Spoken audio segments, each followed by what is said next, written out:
Mi nombre es Sebastián Alvarado. Tengo 47 años. Nací en Caracas, Venezuela, y llevo 12 años trabajando como documentador de persecución cristiana en el noreste de Nigeria. Llegué a esta región por primera vez en 2012, contratado por una organización internacional de apoyo a comunidades perseguidas. Y nunca me fui completamente porque lo que encontré aquí era demasiado importante para dejarlo y demasiado urgente para que alguien con la capacidad de documentarlo se alejara. En 12 años he llegado después de muchos ataques. He llegado a lugares donde ya no quedaba nada que documentar, excepto lo que los sobrevivientes llevaban adentro y lo que las marcas en el suelo y las paredes podían contar. He aprendido a escuchar con la atención específica de quien sabe que cada detalle importa y que la diferencia entre un testimonio que el mundo puede creer y uno que el mundo descarta está en la precisión de los detalles que lo componen. Pero lo que encontré cuando llegué al pueblo de Ngoshe, en el estado de Borno, el 10 de septiembre de 2022, 2 días después de lo que le hicieron al pastor Emanuel Kefas la noche del 8, fue algo que mis 12 años de trabajo no me habían preparado completamente para encontrar. No fue lo que le habían hecho. Eso era documentable y brutal y real, y entraba dentro de la categoría de las cosas que el noreste de Nigeria produce con una regularidad que no deja de ser escandalosa, aunque se haya convertido en estadística. Fue lo que el pastor Emanuel había hecho horas después de que se lo hicieron, en condiciones en que ningún ser humano debería ser capaz de hacer nada excepto sobrevivir si tiene suficiente fuerza para eso. El pastor Emanuel Kefas tenía 54 años. Era conocido en toda la región del noreste de Nigeria, en un radio de más de 200 kilómetros desde Ngoshe, como el pastor del avivamiento. No era un título que nadie le había asignado formalmente. Era la descripción que las personas usaban cuando hablaban de él, porque era la descripción más precisa disponible para alguien que en 5 años de ministerio itinerante había facilitado 847 conversiones documentadas en comunidades distribuidas por 4 estados del noreste. Era un hombre alto, de unos 183 centímetros, complexión media, con una voz que, según los que lo habían escuchado predicar, tenía una resonancia específica que hacía que las personas que no tenían intención de escuchar se detuvieran y escucharan.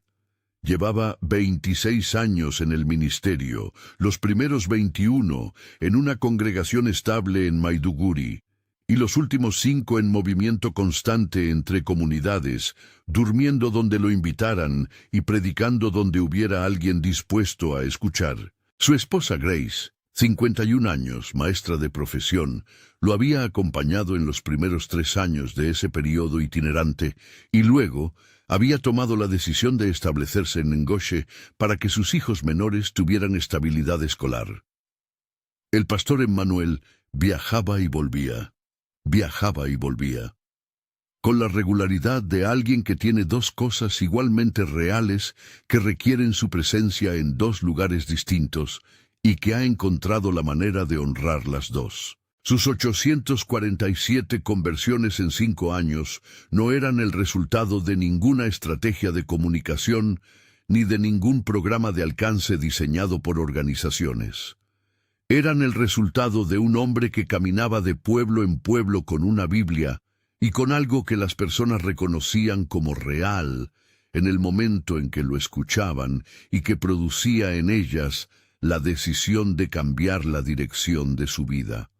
Conversaciones en mercados, predicaciones en esquinas, reuniones en casas prestadas con 10 personas y reuniones bajo árboles con 200.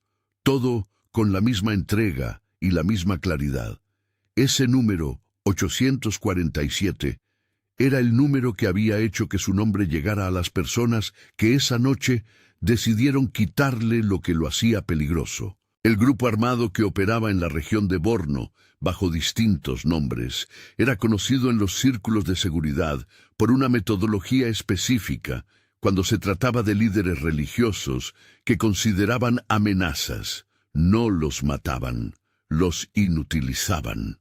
Esa distinción era deliberada y calculada. Un mártir genera más conversiones que las que previene. Un hombre vivo, pero sin la capacidad de hacer lo que hacía, era, en la lógica de ese grupo, más eficiente como advertencia que un muerto. El líder del grupo en esa operación específica se llamaba Malam Ibrahim Shuwa. Tenía 39 años. Era el coordinador regional de las operaciones en los 3 distritos del sur de Borno, donde el pastor Emanuel había operado con mayor intensidad en los últimos 2 años. Lo que ocurrió en la casa del pastor Emanuel en Ngoshe la noche del 8 de septiembre de 2022 está documentado en el informe que llegó a mi organización a través de las fuentes locales con que trabajamos y en el testimonio directo del propio pastor Emanuel que recogí en los días siguientes. El grupo llegó a las 11:47 de la noche. El pastor Emanuel estaba solo en la casa. Su esposa Grace, 51 años, estaba visitando a su hija mayor en Maiduguri con 2 de sus nietos. Sus hijos estaban en sus propias casas. El pastor Emanuel estaba solo leyendo cuando los hombres entraron. No me voy a extender en los detalles de lo que ocurrió en los siguientes 27 minutos, porque los detalles específicos pertenecen al pastor Emanuel, y él ha elegido compartirlos en los términos y niveles que considera apropiados. Lo que sí voy a decir, porque es relevante para todo lo que siguió, es esto. Cuando el grupo se fue a las 12:14 de la madrugada del 9 de septiembre, el pastor Emanuel había perdido la capacidad de ver con claridad funcional y la capacidad de producir lenguaje articulado con el mecanismo normal de la fonación. Lo encontró su vecino, un hombre llamado Malam Bubagoni, 58 años, agricultor, a las 2:30 de la madrugada, cuando escuchó algo desde la casa del pastor que lo hizo levantarse. Lo que escuchó no era llanto ni gritos, era algo más difícil de describir. Me dijo cuando lo entrevisté que era un sonido que no correspondía a ninguna categoría de sonido que hubiera escuchado antes, en ninguna situación de emergencia. Que era casi como canto, pero no era canto. Que tenía la regularidad de la oración, pero que venía de una fuente que no parecía capaz de producirla. Malam Buba entró a la casa. Encontró al pastor Emanuel en el suelo de la sala. Evaluó inmediatamente la gravedad de lo que veía. Fue corriendo a buscar a las 3 personas más cercanas que conocía y que tenían la capacidad de ayudar.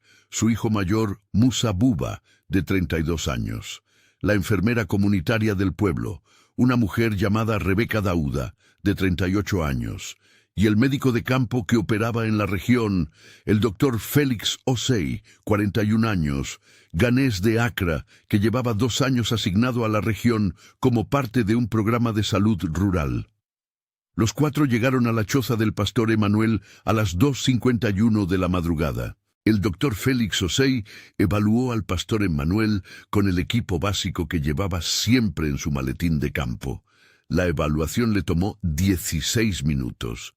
Cuando terminó, le dijo a Malam Buba en inglés, pensando que las palabras no serían entendidas por todos los presentes, que el estado del paciente era crítico y que lo que necesitaba estaba completamente fuera de lo que él podía ofrecer en esas condiciones y en ese lugar a esa hora de la madrugada. Le dijo también algo más, que dado el tipo y la extensión del daño que había documentado en la evaluación, la posibilidad de que el paciente produjera lenguaje articulado inteligible en cualquier momento cercano era, en sus términos clínicos, nula. El doctor Félix Osei era ateo. Me lo dijo él mismo en nuestra conversación del 14 de septiembre cuando lo entrevisté. Me lo dijo con la directness de alguien que está acostumbrado a que esa declaración produzca incomodidad en ciertos contextos, y que ha decidido que esa incomodidad no es razón suficiente para no decirla. Llevaba 2 años trabajando en el noreste de Nigeria, una región de intensa actividad religiosa de distintos tipos, y había mantenido durante esos 2 años una distancia profesional de todo lo que no podía medir con sus instrumentos. Me dijo que esa distancia terminó a las 3:17 de la madrugada del 9 de septiembre de 2022. A las 3:17 de la madrugada, 26 minutos después de que los cuatro habían llegado a la choza, el pastor Emanuel Kefas abrió los ojos. No los ojos físicos. Los ojos físicos tenían el daño que el doctor Félix había documentado 16 minutos antes, pero los abrió de la manera en que alguien abre los ojos cuando está completamente presente y cuando lo que tiene adentro es más urgente que lo que tiene afuera. Y habló. Hermanos, quiero hacer una pausa aquí. Sé que muchos de ustedes están escuchando esto desde distintos países y quiero pedirles algo que tiene un impacto real en si este testimonio llega a más personas. YouTube reduce activamente la distribución de contenido religioso. Los algoritmos trabajan en contra de videos como este, pero hay algo que pueden hacer ahora mismo que cambia eso completamente. Se llama Hype.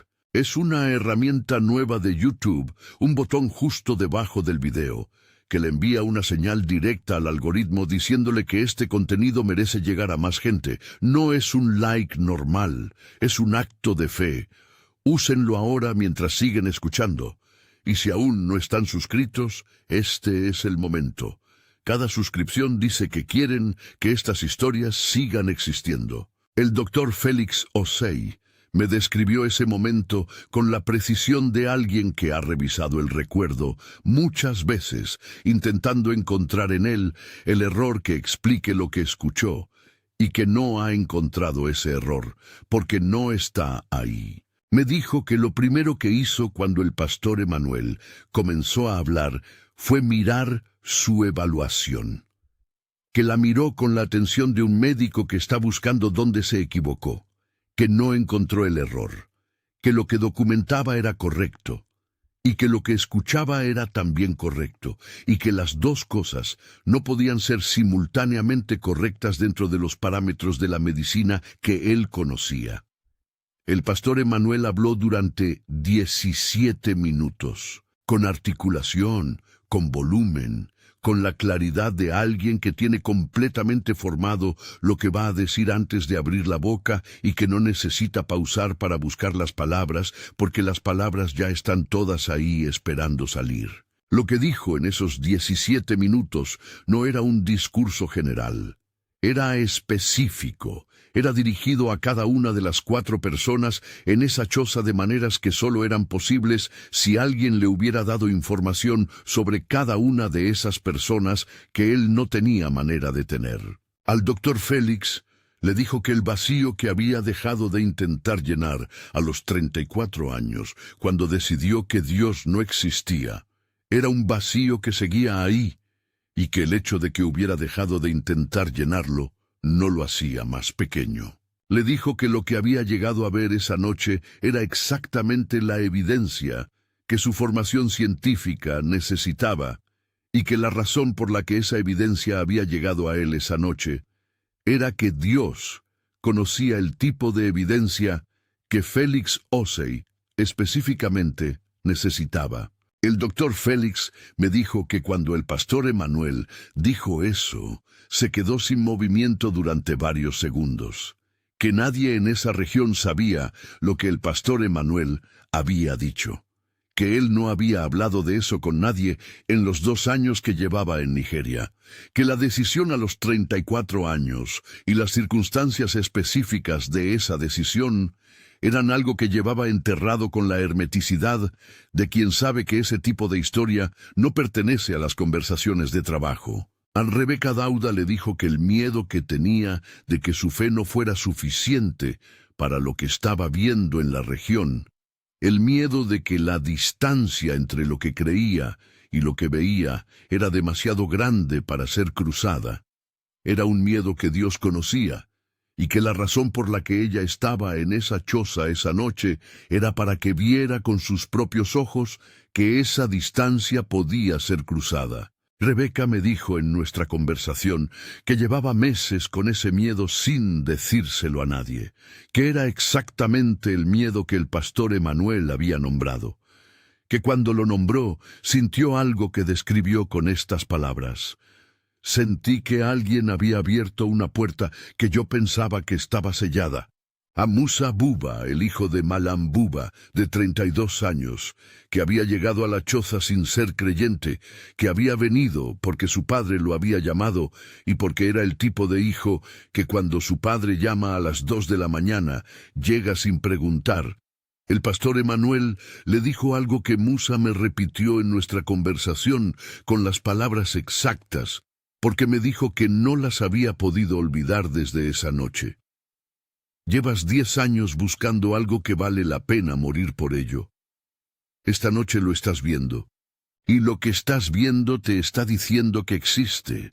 Musa me confirmó que era verdad, que llevaba 10 años con esa búsqueda, que nunca se lo había dicho a su padre, que nunca se lo había dicho a nadie porque en su comunidad ese tipo de búsqueda no tenía espacio para ser nombrada en voz alta. Y a Malam Buba, el vecino que lo había encontrado, el pastor Emanuel le dijo que los 30 años de oración que Malam había hecho por sus vecinos, sin ver ningún resultado visible, habían llegado todas a su destino, que ninguna había caído al vacío, y que lo que estaba ocurriendo en esa choza esa noche era parte de la respuesta a esas 30 años de oraciones que Malam había pensado que no estaban siendo escuchadas. Malam Buba tenía 58 años, y me dijo cuando lo entrevisté que llevaba 30 años orando en silencio por sus vecinos, sin ver nada que le indicara que esas oraciones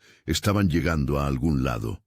Que esa noche en la choza fue el momento en que supo con certeza que habían llegado todas. El pastor Emanuel dejó de hablar a las 3:34 de la madrugada, 17 minutos después de haber comenzado. Cerró los ojos.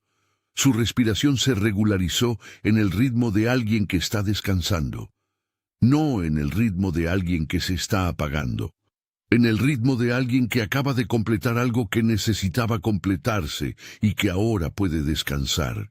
El doctor Félix Osei se quedó de pie en la choza durante varios minutos después de que el pastor Emanuel dejó de hablar.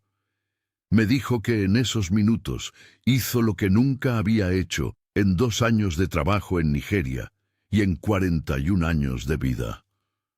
Se arrodilló, no con ninguna fórmula, no con ninguna oración preparada, con la honestidad de alguien que acaba de ver algo que su sistema de creencias no puede contener y que ha decidido que la respuesta correcta a ese momento no es intentar contenerlo, sino rendirse a lo que ese sistema no puede explicar. Hermanos, si esta historia está tocando su corazón en este momento, quiero pedirles algo. Suscríbanse a este canal si aún no lo han hecho. Y escriban en los comentarios estas palabras: lo que Dios pone en un hombre, ningún hombre puede quitarlo. No es solo un comentario, es una declaración de fe exactamente cuando este relato la necesita. Si ya son parte de esta familia, escríbanla también. Queremos saber que están ahí, creyendo con nosotros. Hay algo más que descubrí en mis días documentando este caso que cambió la manera en que entendí todo lo que había ocurrido. El líder del grupo que había organizado el ataque, Malam Ibrahim Shuwa, tenía un hermano menor. Se llamaba Yakubu Shuwa. Tenía 31 años y llevaba 3 años asistiendo en secreto a las reuniones itinerantes del pastor Emanuel. No a todas las reuniones. Eso habría sido imposible dado el perfil de su familia y el riesgo que implicaba. Pero sí a varias, en distintos pueblos, siempre en comunidades diferentes a la suya, donde no hubiera posibilidad de que alguien lo reconociera y lo relacionara con su hermano.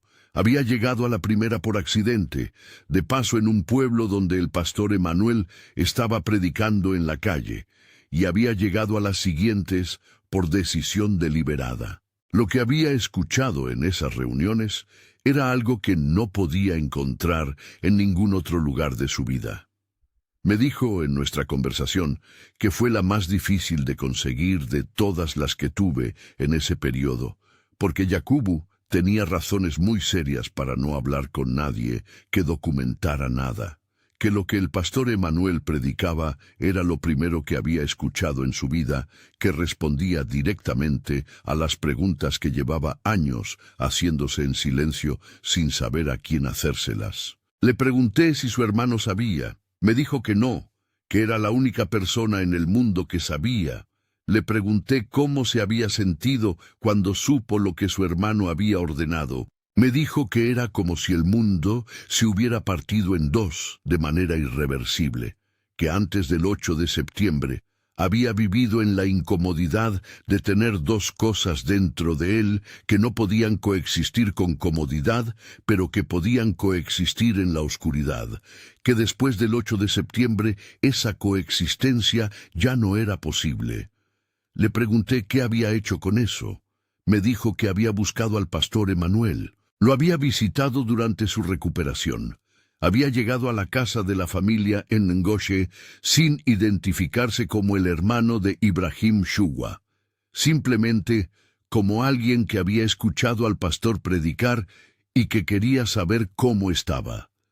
La esposa Grace lo había recibido con la hospitalidad que las esposas de pastores en el noreste de Nigeria mantienen incluso en los momentos en que esa hospitalidad cuesta lo que más cuesta. El pastor Emanuel, desde la cama de su recuperación, lo había reconocido. No por haberlo visto antes, aunque sí lo había visto en varias de las reuniones, sino de otra manera. Yakubu me dijo que el pastor lo miró desde la cama, con los ojos que tenía el daño que tenía, y le dijo: «Sé quién eres, y sé por qué viniste, y lo que necesitas saber es que lo que tu hermano hizo no cambia lo que tienes tú adentro ni lo que Dios tiene para ti». Yakubu me dijo que cuando el pastor dijo eso, sintió que el mundo que se había partido en dos, el 8 de septiembre, tenía una posibilidad de ser algo diferente a una fractura permanente. Antes de seguir, quiero proponerte algo diferente. Convierte este momento en una semilla de impacto. Comparte este video con 5 personas. No lo veas como un simple reenvío. Míralo como una misión. Tal vez alguien en tu lista está pidiendo una señal, una palabra, una respuesta, y Dios puede usar tu decisión para dársela. No se trata de redes sociales, se trata de obediencia y propósito. Cada vez que compartes, extiendes la voz del Evangelio y te conviertes en canal de esperanza. Jesús no se avergonzó de ti. ¿Te avergonzarías tú de compartir su mensaje? Si este contenido tocó tu vida, compártelo con fe y escribe aquí abajo: «Ya lo compartí». Esa declaración es más que un comentario. Es tu manera de decir: «Yo no me avergüenzo del Evangelio». Dios puede transformar corazones a través de tu acción hoy. Y ahora sigamos, porque lo que viene puede marcar tu vida aún más. Hay un último elemento de esta historia que no supe hasta 3 semanas después de los eventos, cuando revisé con la familia del pastor Emanuel los materiales que él había dejado en sus pertenencias durante el periodo de recuperación. El pastor Emanuel había grabado un video en su teléfono el 20 de agosto de 2022, 19 días antes del ataque. Era un video de 8 minutos. Se había filmado a sí mismo, sentado en el exterior de una casa, donde estaba alojado en un pueblo a 60 kilómetros de Ngoshe. El video comenzaba con el pastor Emanuel mirando a la cámara y diciendo que tenía algo que necesitaba registrar, porque sentía que era importante que quedara dicho, aunque en ese momento no supiera exactamente para quién. Lo que decía en esos 8 minutos era un mensaje sobre la voz, sobre lo que significa usar la voz para lo que fue dada, sobre la diferencia entre el instrumento y el mensaje que el instrumento lleva, y sobre la razón por la que el mensaje no depende del estado del instrumento para seguir existiendo. Decía en el minuto 6, «Si el día llega en que me quiten la voz, que sepan que lo que yo he predicado no es mi voz, es lo que la voz llevaba, y lo que la voz llevaba no se puede quitar con ningún instrumento que exista sobre esta tierra, porque no vino de esta tierra, 19 días antes de que Malam Ibrahim Shugua diera la orden de quitarle exactamente eso. El doctor Félix Osei fue bautizado en la Iglesia del Avivamiento de Ngoshe el 4 de diciembre de 2022, 3 meses después de los eventos. Fue el primer bautismo que el pastor Emanuel ofició después de los eventos, desde la silla de ruedas que usaba en esa etapa de su recuperación. Me enviaron un video. El pastor Emanuel habló durante el bautismo durante 32 minutos. Con la voz que tenía, que no era la voz de antes, pero que era una voz. Hermanos, en los comentarios cuéntenme de qué país o ciudad están viendo este testimonio. Queremos conocerlos, queremos orar por ustedes. Y si alguna vez han experimentado algo que no tiene explicación dentro de ningún parámetro humano disponible, compártanlo. Su historia puede ser exactamente lo que alguien necesita leer ahora mismo. En los meses siguientes ocurrieron cosas que pude verificar. El pastor Emanuel Kefas inició su recuperación en Ngoshe con el apoyo médico que la red de organizaciones con que trabajo logró facilitar. El doctor Félix Osei coordinó parte de esa atención, combinando su presencia en campo con consultas remotas con especialistas en Abuja y en Lagos.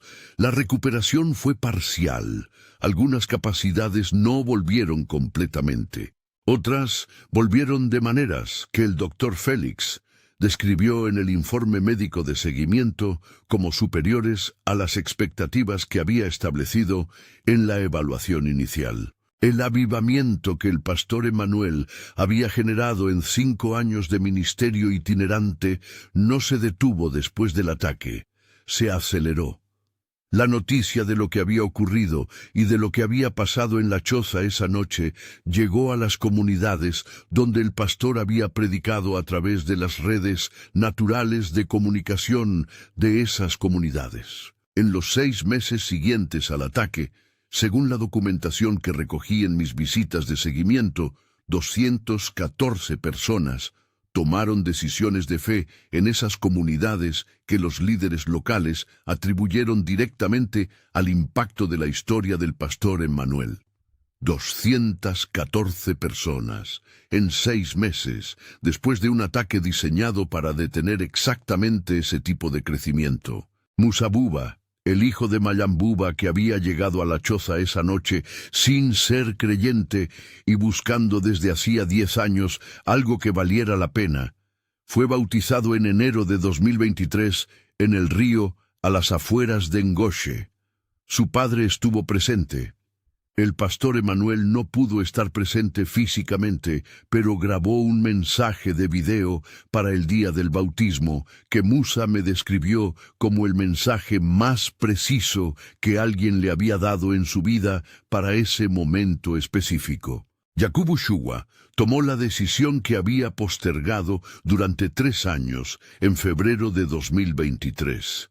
No la tomó en Ngoshe, sino en una ciudad diferente, en circunstancias de seguridad que la red coordinó para protegerlo. Tiene 31 años. Está en contacto regular con el pastor Emanuel. El pastor Emanuel Kefas sigue en ministerio. No itinerante como antes, porque las condiciones físicas cambiaron lo que es posible en ese formato, pero en ministerio. Desde Ngoshe, desde la casa donde ocurrió el ataque y donde eligió quedarse porque dijo que irse habría sido el único resultado real de esa noche, que habría significado una victoria para quienes ordenaron lo que ordenaron. Me dijo algo en nuestra última conversación que llevo conmigo desde entonces, que lo que le quitaron esa noche era el instrumento, pero que el mensaje que el instrumento llevaba no estaba en el instrumento, que estaba en cada persona que lo había escuchado en 5 años de ministerio, que esas 847 personas eran ahora el instrumento, y que 847 instrumentos son más difíciles de silenciar que uno solo. Hermanos, lo que ocurrió en esa choza de Ngoshe a las 3:17 de la madrugada del 9 de septiembre de 2022 no fue solamente el milagro de una voz que habló cuando la medicina decía que no podía hablar. Fue la demostración de que lo que Dios pone en un hombre no reside en el instrumento físico que ese hombre usa para llevarlo. Reside en algo más profundo que cualquier instrumento, en algo que ninguna herramienta que existe en este mundo puede alcanzar porque no está en este mundo de la manera en que están las cosas que esas herramientas pueden alcanzar. El Evangelio de Mateo capítulo 10 versículo 28 dice: «Y no temáis a los que matan el cuerpo, mas el alma no pueden matar». El pastor Emmanuel Kefas es la prueba viviente de ese versículo, no en el sentido abstracto, en el sentido más concreto disponible, un hombre que en la noche en que le quitaron los instrumentos físicos con que hacía lo que hacía, encontró que lo que hacía no dependía de esos instrumentos para ocurrir. Si hay algo en tu vida que el mundo ha intentado silenciar, quitándote los instrumentos que usabas, si hay una capacidad que te fue arrebatada y con ella sentiste que también te arrebataban el propósito que esa capacidad llevaba, este mensaje llegó a ti en el momento exacto en que lo necesitabas. No es coincidencia. Lo que tienes adentro no está en los instrumentos, está en un lugar que ninguna mano puede alcanzar. Antes de irte, 3 cosas. Primero, suscríbete a este canal. Al hacerlo, permites que historias como la del pastor Emmanuel, que habló 17 minutos con lo que le quedaba, como la del doctor Félix, que se arrodilló en esa choza y no volvió a levantarse como el mismo hombre que se había arrodillado, como la de Yacubu, que llevaba 3 años en el umbral de la decisión más importante de su vida y que la historia de su propio hermano lo cruzó sin que nadie lo planeara así. Sigan llegando a personas que las necesitan escuchar. Hazlo ahora. Segundo, apoya esta misión a través del botón Gracias en este canal. Es la herramienta de YouTube para que los espectadores sostengan el trabajo de los canales en los que confían. Cada aporte se convierte en recursos para llegar a más chozas en la madrugada, para documentar más voces que hablan cuando la medicina dice que no pueden, para que más personas como el doctor Félix encuentren en el momento menos esperado la evidencia que su formación necesitaba. No es una obligación, es una invitación. Tercero, comparte este video ahora mismo con alguien que sienta que le quitaron algo que era esencial para su propósito. Un solo gesto tuyo puede ser exactamente la señal que esa persona estaba esperando. Y en los comentarios, déjanos tu petición de oración. Escribe tu nombre, escribe lo que necesitas, y esta comunidad orará por ti. Hemos visto lo que pasa cuando Dios habla a través de un instrumento que el mundo declaró silenciado. Sabemos que ese mensaje sigue llegando, y que puede llegar también a través de ti. Que la paz de Cristo, que sobrepasa todo entendimiento, guarde tu corazón y tus pensamientos en esta hora, en el nombre del Padre, del Hijo y del Espíritu Santo. Hasta el próximo testimonio. Que Dios te bendiga grandemente.